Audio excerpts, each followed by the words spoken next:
The year was 1847 and Ireland was dying.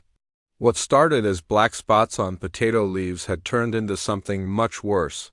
The blight swept across the countryside like a curse, destroying everything in its path. For the O'Sullivan family, who had run a small but successful shop in County Cork for 3 generations, this disaster would change everything. Michael O'Sullivan had always been a proud man. He stood tall behind his shop counter, treating every customer with respect whether they bought a single loaf of bread or a month's worth of supplies. His wife Margaret worked beside him, her gentle smile greeting neighbors who came not just to buy goods but to share the day's news. Their 3 daughters had grown up in this warm, bustling environment where laughter echoed through the rooms above the shop. Bridget, the eldest at 17, had her father's head for numbers and her mother's way with people. She could balance the books faster than most grown men and convince the most stubborn customer to try something new. Her auburn hair caught the sunlight streaming through the shop windows as she arranged displays with an artistic eye that drew people in from the street. 15-year-old Moira was different from her sister. Where Bridget loved the business side of things, Moira's heart belonged with the animals. She had a gift that amazed everyone who saw it. Horses that wouldn't let anyone near them would calm down the moment she approached. Dogs followed her home from every corner of town. Even the wild birds seemed to trust her completely. The youngest, Siobhan, was only 13 but already showed signs of becoming an exceptional cook. She could take the simplest ingredients and turn them into something that made people close. Their eyes and smile with the first bite. Neighbors would find excuses to visit during dinner time, hoping for an invitation to stay. The family had everything they needed. Their shop provided a comfortable living. They owned their small house outright, and the girls had prospects for good marriages within their community. Michael often said they were blessed beyond measure, and Margaret would nod, watching their daughters with pride that made her eyes sparkle. But then the potatoes started turning black. At first, it seemed like a temporary problem. Bad harvest happened sometimes, and people found ways to manage.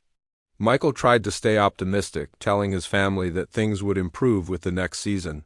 He used their savings to keep the shop stocked, extending credit to neighbors who couldn't pay right away.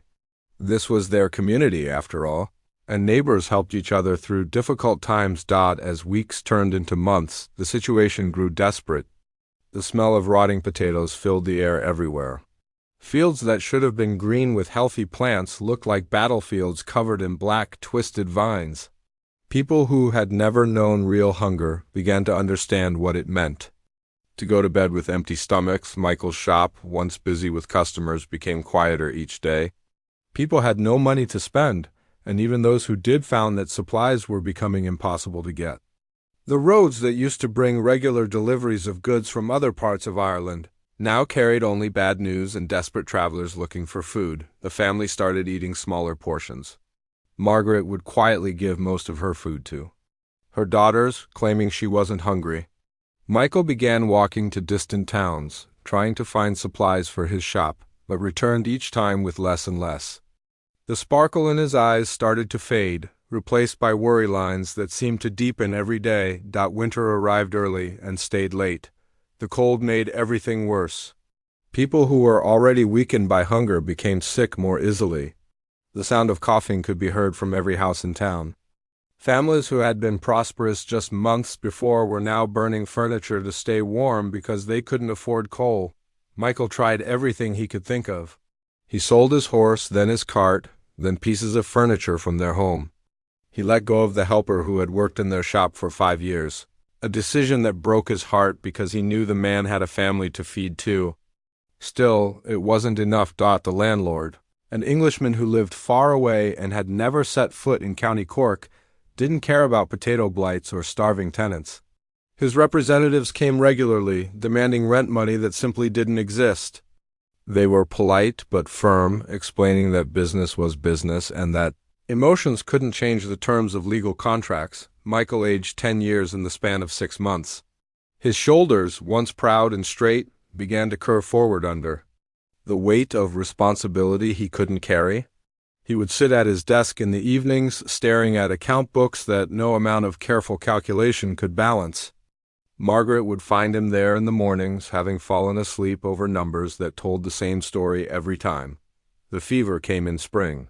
Just when everyone hoped things might start getting better, it spread through the weakened population. Like wildfire, Michael, who had been pushing himself beyond his limits for months, fell sick on a Tuesday morning and never got back up. Margaret nursed him as best she could, but they had no money for a doctor, and even if they had, there was little any doctor could do. He died quietly on a Sunday evening, holding Margaret's hand and whispering instructions about taking care of their daughters. His last words were about keeping the family together no matter what happened next. Margaret promised him they would stay united. Though she had no idea how she would keep that promise, the funeral was small but attended by everyone in town who could still walk. People who had nothing brought wildflowers from fields that used to grow potatoes. The priest spoke about better times waiting in heaven, but his own hollow cheeks showed that he understood earthly suffering all too well. With Michael gone, the family situation became impossible overnight. The shop had been losing money for months, and without Michael's efforts to find new suppliers, it had no hope of recovery. The landlord's men came just 3 days after the funeral, explaining with uncomfortable politeness that the rent was now several months overdue. Margaret sold everything she could. The shop inventory went first, then their furniture, then her own jewelry, including the wedding ring that had belonged to Michael's mother. She watched her daughters' faces as strangers carried away pieces of their childhood, but there was no choice. Every item sold bought them a few more days in their home. The girls tried to help in whatever ways they could. Bridget took on washing for other families, though few people had money to pay for such services. Moira helped farmers with their remaining animals, often accepting food instead of payment. Siobhan made simple meals from scraps and somehow managed to make them taste like feasts, but it wasn't enough. Nothing was enough anymore. Margaret herself had grown thin and pale. The stress of losing her husband and watching her daughters face an uncertain future was destroying her health as surely as the fever had taken Michael. She tried to hide her own sickness, but the girls could see the signs. Their mother was fading away before their eyes. The final eviction notice came on a cold morning in late spring. Margaret held the paper with shaking hands while her daughters stood behind her, understanding without words that their old life was officially over. They had 1 week to leave the only home they had ever known. That night, Margaret gathered her daughters around their kitchen table one last time. By candlelight, she explained their only option. Ships were leaving from Cork Harbor, carrying Irish families to America, where land was cheap and opportunities were said to be plentiful. The passage would cost almost everything they had left. But staying in Ireland meant certain death. The girls listened in silence, as their mother described a plan that terrified and excited them in equal measure. They would sell their house to pay for ship passage and have just enough left over for supplies.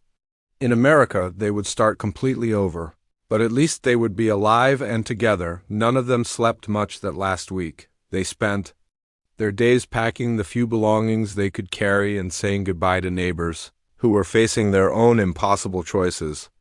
Some families had already left for America, others were heading to England, and still others were simply hoping something would change before they starved.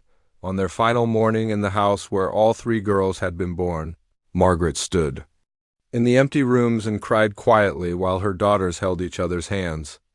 Then she wiped her eyes, straightened her shoulders, and led them toward the harbor where their new life would begin. The ship waiting for them looked smaller and more crowded than they had imagined, but it represented hope in a land where hope had become as rare as food. As they walked up the gangway, carrying everything they owned in 2 small bags, none of them could have imagined what lay ahead or how much their lives would change before they reached the other side of the ocean. The ship's journey across the Atlantic was nothing like the girls had imagined. What they thought would be a few weeks of uncomfortable travel stretched into 6 long weeks of horror. The vessel, packed with desperate Irish families, had earned the nickname Coffin Ship for good reason. Disease spread quickly in the cramped, poorly ventilated spaces below deck. Margaret had grown weaker each day of the voyage. She tried to hide her illness from her daughters, but Bridget could see the fever in her mother's eyes and feel the heat radiating from her skin.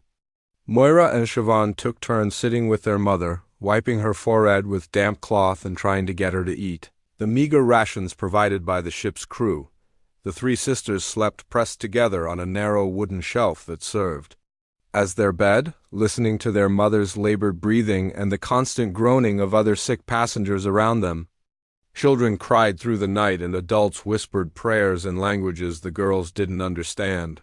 The smell of unwashed bodies, sickness, and despair filled every corner of their world. On the morning they could finally see the coastline of America, Margaret called her daughters close to her side.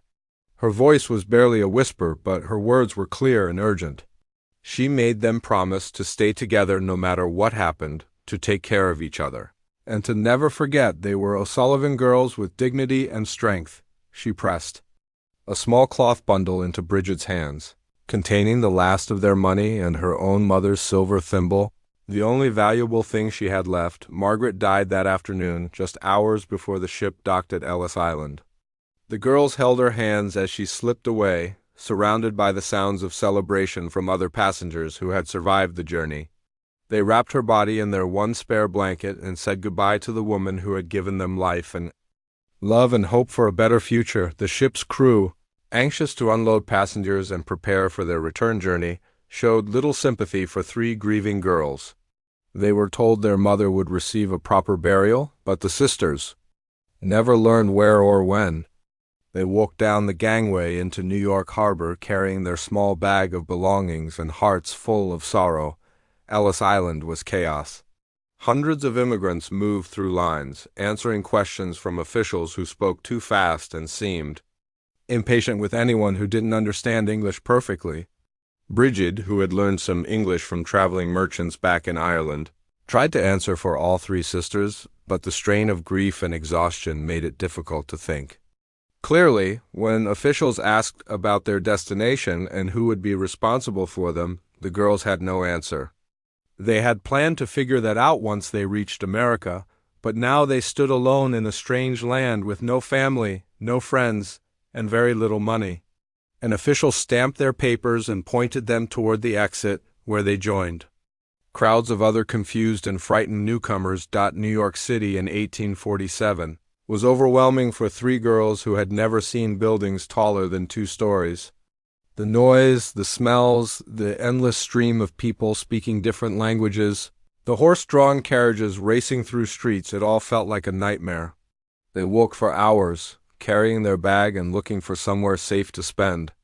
The night. As evening approached, they found themselves in a part of the city where other Irish immigrants had settled. The familiar accents felt like a small comfort, and they hoped to find someone who might help them. A well-dressed woman named Mrs. Crawford approached them, claiming to represent a charitable organization that helped Irish families get settled in America. Mrs. Crawford seemed kind and understanding. She listened to their story with apparent sympathy, clucking her tongue at their misfortune and promising that her organization could provide temporary shelter while they figured out their next steps. The girls, exhausted and desperate, followed her to a large boarding house where she said they could stay for a few days. While arrangements were made for their future, the boarding house looked respectable from the outside, but inside, the girls quickly realized something was wrong. Other young women lived there, all of them Irish or from other poor countries, all of them looking defeated and scared. Mrs. Crawford assigned the sisters to a small room and told them they would work to pay for their keep while better situations were found for them. For 3 weeks, the girls worked from dawn until late at night. They cleaned, cooked, and did laundry for the boarding house and several businesses Mrs. Crawford claimed to own. They were given barely enough food to keep working and were told their wages were being saved to help them establish independent lives. When Bridget asked to see an accounting of their earnings, Mrs. Crawford became cold and told her that ungrateful girls who questioned their benefactors might find themselves back on the streets. The truth became clear when Bridget overheard Mrs. Crawford talking to a group of men about arranging situations for some of the girls. The conversation made Bridget's stomach turn as she realized they weren't being helped. They were being prepared for sale to men who had no intention of treating them with respect or dignity. That night, Bridget told her sisters what she had learned. Moira wanted to run away immediately, but Bridget pointed out they had no money, no place to go, and no understanding of how to survive in the city. Siobhan, the youngest, was too frightened to speak, but her wide eyes showed she understood the danger they faced. The next morning, when Mrs. Crawford announced that suitable positions had been found for all three sisters but that they would need to be separated, Bridget made a decision that would change everything. She stood up and said clearly that the sisters would not be separated under any circumstances. Mrs. Crawford's mask of kindness disappeared instantly, replaced by a cold anger that revealed her true nature. Mrs. Crawford accused Bridget of being ungrateful and difficult. She claimed the girls owed money for their room and board that they couldn't possibly repay. When Bridget demanded to see the accounts, Mrs. Crawford became furious and accused all three sisters of stealing food from the kitchen and small items from other residents' rooms. The accusations were completely false, but Mrs. Crawford had witnesses. Among the other desperate women in the boarding house, women who had learned that cooperation with their captors was the only way to avoid worse treatment. Before the girls could defend themselves properly, Mrs. Crawford had summoned local authorities and presented them as thieves who had taken advantage of Christian charity. The constables who arrived were already familiar with Mrs. Crawford and trusted her word over that of three frightened Irish girls who could barely speak proper English. Within hours, the sisters found themselves accused of theft and facing public punishment designed to teach other immigrants a lesson about respecting American generosity. The punishment was meant to break their spirits completely. They were taken to the town square where crowds gathered for what had become a regular spectacle. Mrs. Crawford had convinced the authorities that these girls represented the worst kind of immigrant, the kind who repaid kindness with crime and needed to be made an example for others. Bridget, Moira, and Siobhan were forced to stand on a wooden platform while an official read out their supposed crimes. The crowd jeered and shouted insults, calling them names that made them understand how unwelcome Irish immigrants were in this new country. Some people threw rotten vegetables while others simply stared with cold hatred. Then came the worst part. As punishment and public humiliation, their beautiful red hair, the pride of the O'Sullivan family, was cut off completely. Bridget went first, trying to stand straight and proud as scissors cut away locks that reached past her waist. Moira cried silently as her hair fell around her feet, while Siobhan, the youngest, sobbed openly as strangers laughed at her tears. The crowd cheered each snip of the scissors, treating the destruction of the girls' dignity as entertainment. When it was finished, three bald girls stood shivering on the platform, looking nothing like the proud young women who had left Ireland with their mother's blessing. They had been marked as criminals and outcasts, stripped of their beauty and their hope in one cruel afternoon. But the humiliation wasn't over. Mrs. Crawford had arranged for the girls to be sold as indentured servants to pay for their supposed crimes and debts. Signs were posted around town advertising the auction of three young Irish girls, describing them as strong workers who could be purchased for terms of service ranging from 5 to 10 years. The newspaper picked up the story, painting the sisters as examples of the criminal element among Irish immigrants. The article described their punishment in detail and praised Mrs. Crawford's organization for protecting honest Americans from immigrant thieves. Pictures were printed showing the girls with their heads shaved, their faces full of shame and fear. Word spread about the upcoming auction. Men began arriving in town from surrounding areas. Some claimed to need domestic help. Others talked openly about the kind of service they expected from young women they purchased. The sisters, locked in a cell beneath the courthouse, could hear these men discussing them like livestock, debating their value and potential uses. The morning of the auction dawned cold and gray, with a bitter wind that seemed to cut right through the thin dresses the sisters wore. They had been given rough brown cloth to replace their torn clothes, garments that marked them clearly as prisoners and outcasts. The fabric scratched against their skin, a constant reminder of how far they had fallen from the comfortable life they once knew. Brigid, Moira, and Siobhan were led from their cell beneath the courthouse to a wooden platform that had been erected. In the town square, a crowd had already gathered, much larger than the one that had witnessed their public shaming just days before.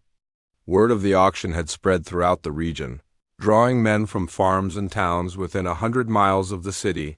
The three sisters stood close together on the platform, their arms linked despite the chains around their wrists. Without their beautiful red hair, they looked younger and more vulnerable, but anyone who looked closely could still see the strength in their eyes. Brigid kept her chin raised, determined not to give the crowd the satisfaction of seeing her completely broken. Moira's jaw was set in stubborn defiance, while young Siobhan pressed close to her older sisters, drawing courage from their presence. The auctioneer, a thin man with a voice that carried across the square, began his presentation with theatrical flair.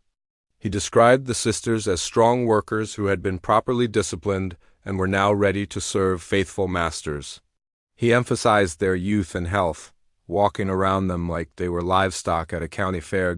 In the crowd below, various men studied the girls with calculating eyes. Some were farmers looking for cheap labor to work their fields. Others ran boarding houses or factories and needed workers who couldn't quit or demand wages.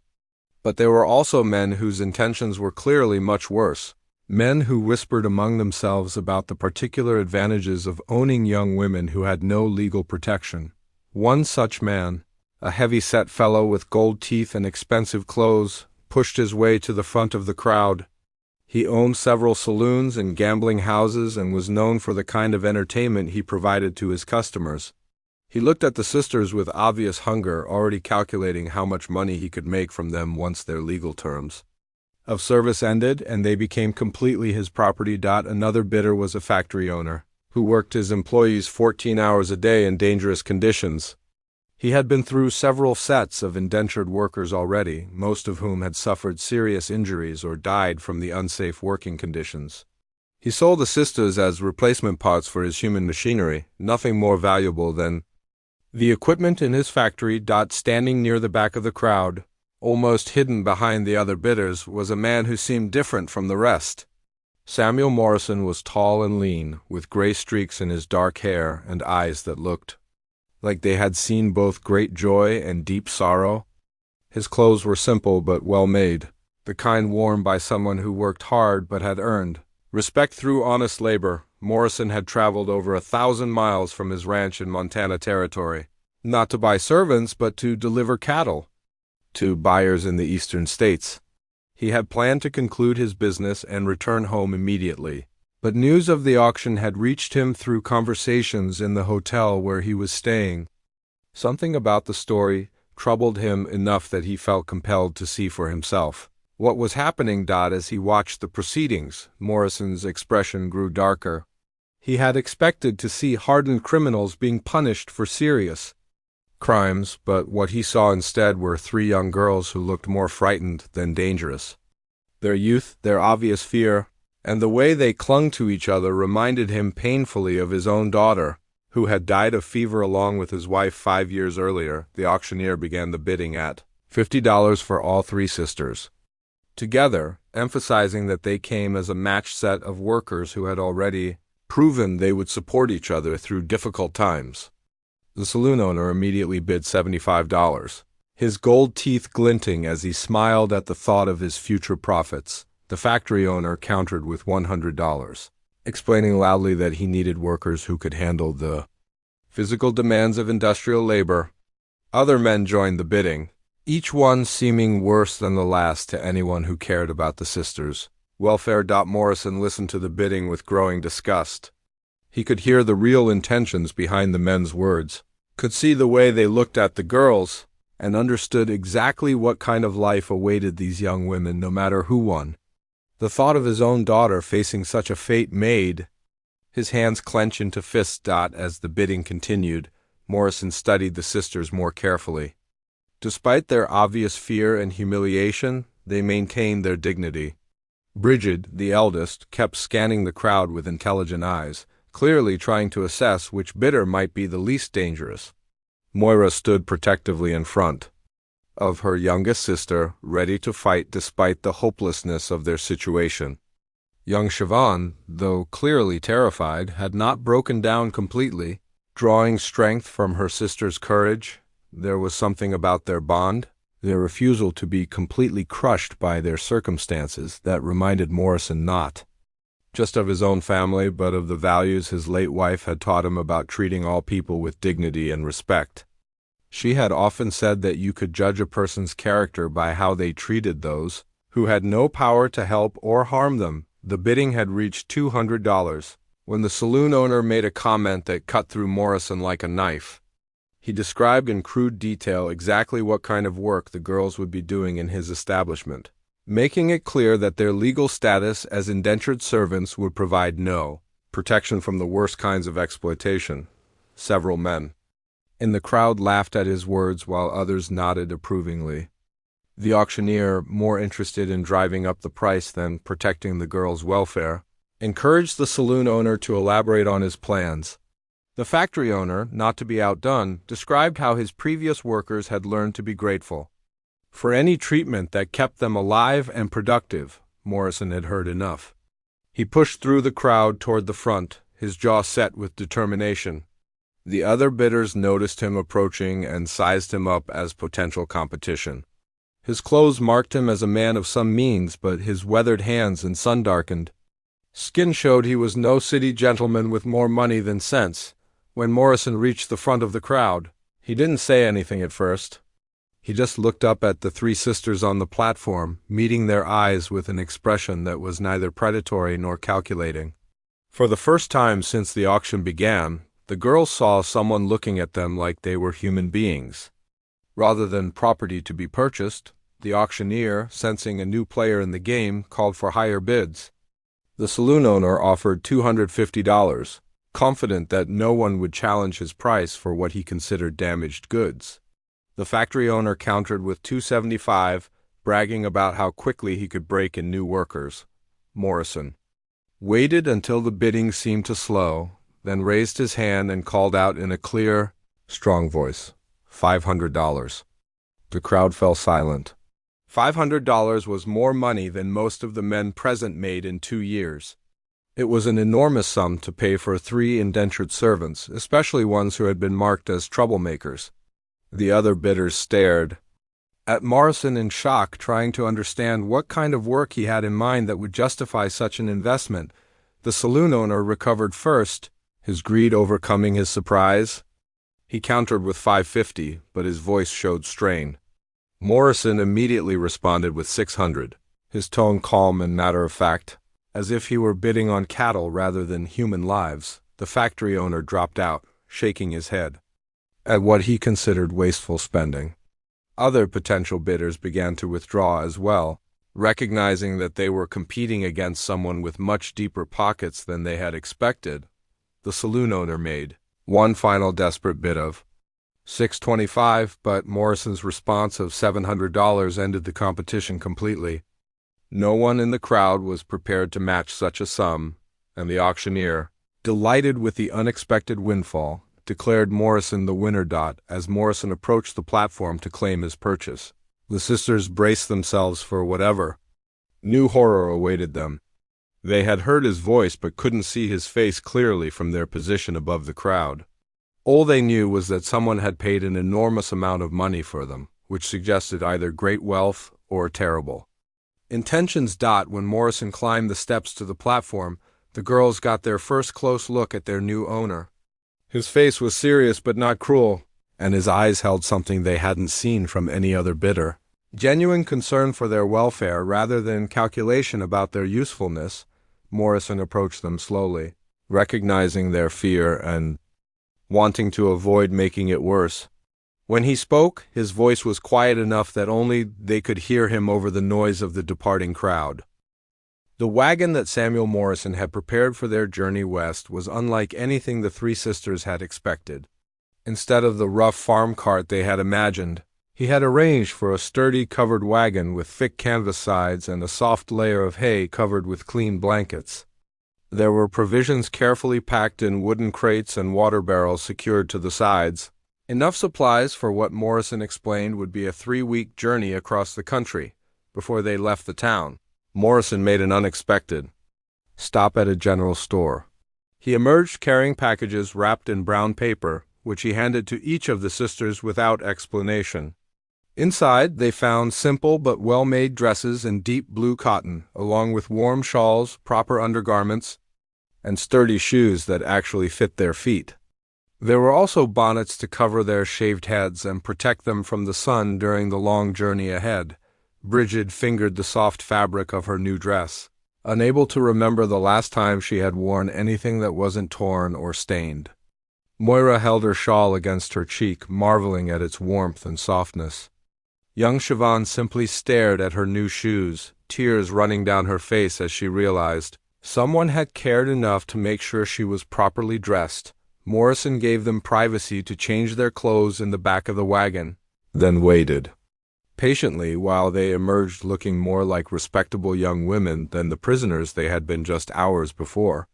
He nodded approvingly at the transformation but didn't make a big show of it, as if treating people with basic dignity was simply what any decent person would do. As their wagon rolled out of town and onto the dusty road that would take them west. The sisters sat close together, still not quite believing their change in fortune. They had grown so accustomed to expecting the worst from every adult they encountered that Morrison's kindness felt almost suspicious. Surely there had to be some hidden price, some terrible revelation waiting for them once they were far from civilization. But as the hours passed and Morrison continued to treat them with quiet respect, their suspicions began to fade into cautious hope. He didn't try to force conversation or make them talk about their experiences. Instead, he simply drove the wagon steadily westward, occasionally pointing out interesting landmarks or explaining the route they would take to reach Montana Territory when evening came. Morrison proved his good intentions through actions rather than words. He set up camp beside a small stream, building a proper fire and preparing a meal that was simple but satisfying. He had brought real coffee, fresh bread, dried meat, and canned peaches, luxuries the sisters hadn't tasted in months. More importantly, he served them first and treated them as guests rather than servants. As they sat around the campfire after their meal, Morrison finally began to share his own story. His voice was quiet but steady as he talked about his ranch in Montana, describing the vast open spaces and mountain views that had drawn him west after the war. He spoke of cattle and horses, of neighbors who lived miles apart but still helped each other during difficult times. Then, in the gentle light of the fire, he told them about his family. His wife, Catherine, had been a schoolteacher from Ohio who had fallen in love with the idea of frontier life. Their daughter, Lucy, had been born at the ranch and had grown up wild and free, as comfortable on horseback as other children were walking. For 10 happy years, the three of them had built a life together that felt perfect in every way that mattered. Morrison's voice grew softer as he described the fever that had swept through their region 5 years earlier. It had come suddenly, without warning, taking both his wife and daughter within a week of each other. He had buried them on a hill overlooking the ranch, under 2 oak trees that Catherine had planted their first spring in Montana. The sisters listened in respectful silence, as Morrison explained how empty his life had become after losing his family. The ranch house that had once been filled with laughter and conversation had become a silent monument to everything he had lost. He had continued working, caring for his cattle, and maintaining his property, but it had felt more like going through the motions than actually living. Bridget found herself studying Morrison's face in the firelight, seeing the deep sadness that lived behind his kind eyes. She understood now why he had been willing to pay such an enormous sum for 3 stranger girls. He wasn't looking for servants or workers. He was looking for a way to fill the terrible emptiness that losing his family had left in his heart. As the fire burned lower, Morrison explained what he envisioned for their life at the ranch. The house was large enough for each of them to have their own room, something they had never experienced even in their comfortable life back in Ireland. There was work to be done, certainly, but it would be the kind of work that came with running a household and caring for animals. not the backbreaking labor or dangerous conditions they might have faced with other buyers. Morrison made it clear that while they were legally bound to him for the next 7 years, he had no intention of treating them as property. They would eat the same food he ate, have the same access to medical care, and be treated as members of the household rather than servants. When their term of service ended, they would be free to leave if they chose, but he hoped they might want to stay and continue to be part of the ranch family. Over the following days, as their wagon rolled steadily across the American landscape, the sisters began to relax in ways they had forgotten were possible. Morrison proved to be a patient and thoughtful traveling companion, always considerate of their needs and comfort. When Chauvin developed a cough from the dust and changing weather, he adjusted their route to camp near streams where the air was cleaner. When Moira mentioned missing the horses from their old life in Ireland, he let her help care for the team. That pulled their wagon most remarkably. Morrison began to draw out each sister's individual personality and talents. He noticed Bridget's sharp mind and started asking her opinion about practical matters like managing supplies and planning their daily travel. He observed Moira's natural way with animals and encouraged her to work more closely with the horses. He discovered Chauvin's gift for cooking when she shyly offered to help prepare their evening meals and turn their simple trail food into something that actually tasted good. During their long evening conversations around the campfire, Morrison shared more details about the ranch and the life that awaited them there. He described the house that his wife had designed, with large windows that looked out over the valley and a kitchen that had been built for someone who loved to cook. He talked about the horses in his pastures, some of them wild mustangs that had never been properly trained, and the cattle that roamed across thousands of acres of grassland. More importantly, he began to treat the sisters as individuals rather than a group of rescued refugees. He learned about Bridget's talent for numbers and business, something that could be incredibly valuable in managing a large ranch operation. He discovered Moira's almost magical ability to calm difficult animals, a skill that was worth its weight in gold on the frontier. He encouraged Chauvin's cooking experiments and promised her access to a garden where she could grow fresh vegetables and herbs. As their journey continued, the sisters began to see Morrison not as their owner but as the father figure they had lost when their own father died in Ireland.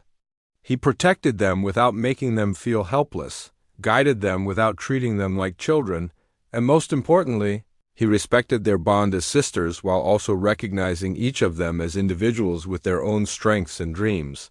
The landscape around them changed as they traveled west, from the crowded cities and small farms of the east to the endless prairies and dramatic mountain ranges of the frontier. Morrison pointed out buffalo herds in the distance, taught them to identify different types of birds and plants, and shared stories about the native tribes who had lived on this land for generations, before settlers like himself arrived. By the time they reached the borders of Montana Territory, the three sisters had been transformed once again. Not physically, as had happened during their humiliation in New York, but emotionally and spiritually. They walked taller, smiled more easily, and began to speak of the future with hope instead of fear. They had rediscovered their sense of dignity and self-worth, qualities that Morrison had recognized in them even when they could no longer see these things in themselves. On their final evening of travel, as they camped within sight of the valley that contained Morrison's ranch, he made a simple but profound statement that would stay with them for the rest of their lives.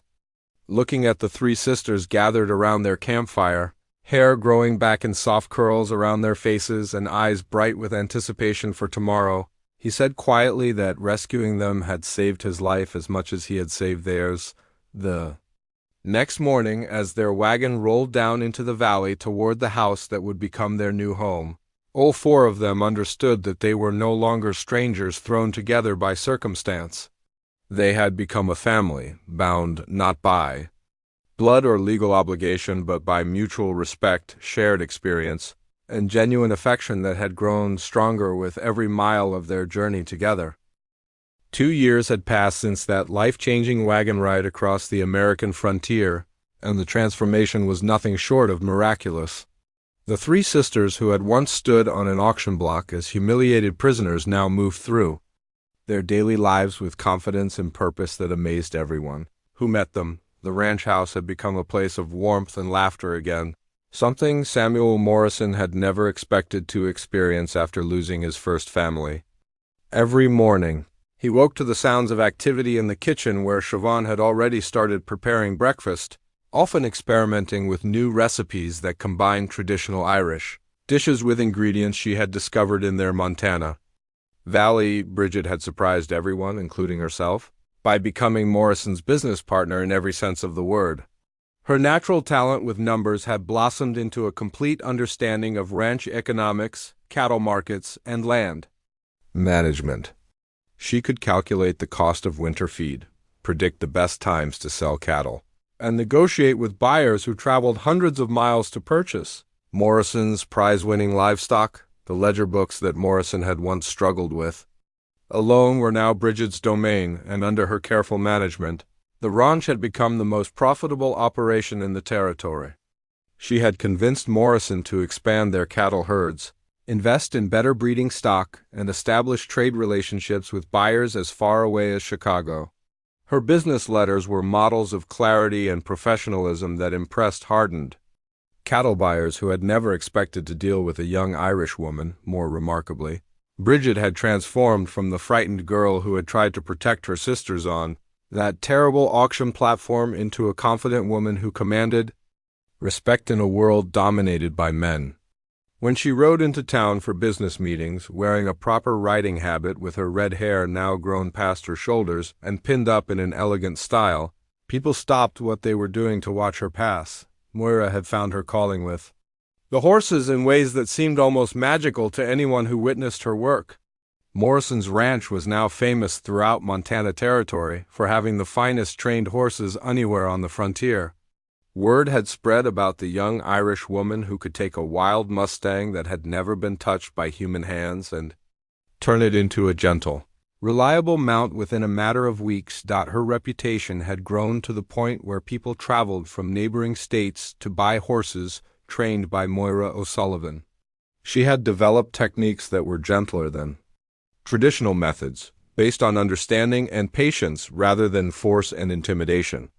Watching her work with a frightened horse was like watching someone speak a language that only animals could understand. The income from Moira's horse training had become a significant part of the ranch's success, but more importantly, it had given her a sense of identity and purpose that shone from her eyes. She moved through the world with quiet confidence, knowing that she possessed skills that were rare and valuable. Her red hair, now grown back thick and beautiful, was usually braided practically for working with animals, but when she dressed up for special occasions, she was stunning enough to make visiting cowboys forget whatever they had been planning to say. Young Siobhan had blossomed into a cook whose reputation extended far beyond the ranch boundaries. What had started as simple help with trail meals during their journey west had developed into culinary artistry that drew people from miles around. The ranch house kitchen, which had been Catherine Morrison's pride, was now Siobhan's kingdom, filled with the aromas of bread, roasted meats, and desserts that made strong men weak in the knees. She had learned to combine Irish cooking traditions with American frontier ingredients in ways that created entirely new dishes. Her Irish stew, made with Montana beef and local vegetables, had become legendary among ranch hands throughout the territory. Her apple pies, made with fruit from the orchard she had planted and tended, were famous enough that people planned their visits to the ranch around the days when she was known to be baking. More than just cooking, Siobhan had become the heart of the household social life. The ranch house that had been silent and empty for years was now a gathering place for neighbors, business associates, and travelers who knew they would find excellent food and warm hospitality. Siobhan's gentle manner and genuine care for others had created an atmosphere that made everyone feel welcome and valued. The change in all three sisters was most evident during the social gatherings that had become regular events at the Morrison Ranch. Once a month, neighbors from across the valley would gather for an evening of music, dancing, and Siobhan's famous cooking. These parties had become so popular that people planned their schedules around them, traveling for days to attend. During these gatherings, it was impossible to reconcile the confident, accomplished women who served as hostesses with the desperate girls who had once been sold at auction. Bridget would discuss cattle prices and land deals with the men, holding her own in conversations about business and politics. Moira would demonstrate her training techniques with difficult horses, amazing visitors with her skill and knowledge. Siobhan would oversee elaborate meals that left guests talking about the experience for months afterward. The transformation hadn't gone unnoticed by the wider world. A newspaper reporter from the territorial capital had heard rumors about the Morrison Ranch and decided to investigate the stories of its unusual success.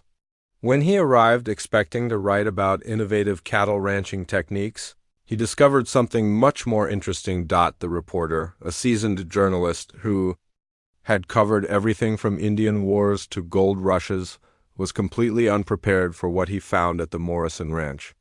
He had expected to meet a typical frontier family, but instead he encountered three young women whose sophistication and accomplishments would have been remarkable anywhere, let alone on the Montana frontier. Bridget impressed him with her detailed knowledge of territorial economics and her thoughtful opinions about the future of cattle ranching in the West. Moira demonstrated horse training techniques that he had never seen before, working with animals that other trainers had dismissed as impossible to handle. Siobhan prepared meals that rivaled anything he had eaten in the finest restaurants of San Francisco or Denver. Most remarkably, the reporter had no idea of the sisters' tragic background until Morrison quietly shared their story during a private conversation. The confident, accomplished women he had been interviewing bore no resemblance to the description of three desperate girls who had been publicly humiliated and sold at auction just 2 years earlier. When the reporter's article was published, it created a sensation that spread far beyond Montana territory. The story of the three Irish sisters who had risen from the depths of degradation to become successful businesswomen captured the imagination of readers across America. Letters poured in from people who wanted to visit the ranch, meet the sisters, or hear more details about their remarkable transformation. But the most stunning revelation came when Morrison made an announcement that shocked everyone who knew him. During a large gathering at the ranch with neighbors, business associates, and even some visiting dignitaries present, he stood up and called for everyone's attention. In his characteristic quiet but firm voice, Morrison explained that he had been thinking carefully about the future of his ranch and his family. He had decided to formally adopt all three sisters, making them his legal daughters and equal heirs to everything he owned. The ranch, the cattle, the horses, and all the business interests they had built together would belong to them as much as to him. The announcement created a moment of stunned silence before the gathered crowd erupted in cheers and applause. Everyone present understood the significance of what Morrison had just announced. He was giving three young women who had arrived in America with nothing ownership of one of the most successful ranches in Montana territory. More importantly, Morrison was publicly declaring that the bond between them had grown far beyond the legal obligation that had brought them together. They had become a real family, bound by love, respect, and shared accomplishments rather than by the circumstances of their first meeting. As the celebration continued late into the night, with music and dancing and toasts to the future, the three sisters stood together on the porch of their home, looking out over the valley that had become their kingdom.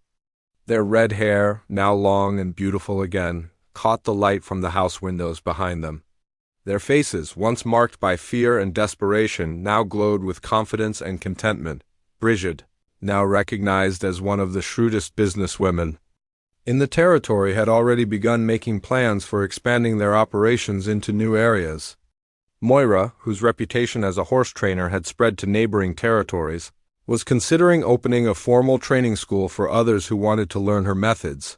Siobhan, whose cooking had made their ranch house famous throughout the region, was thinking about writing down her recipes to share with other frontier families. The transformation was complete, but more than that, it was permanent. The three sisters had not just survived their ordeal, they had used it as the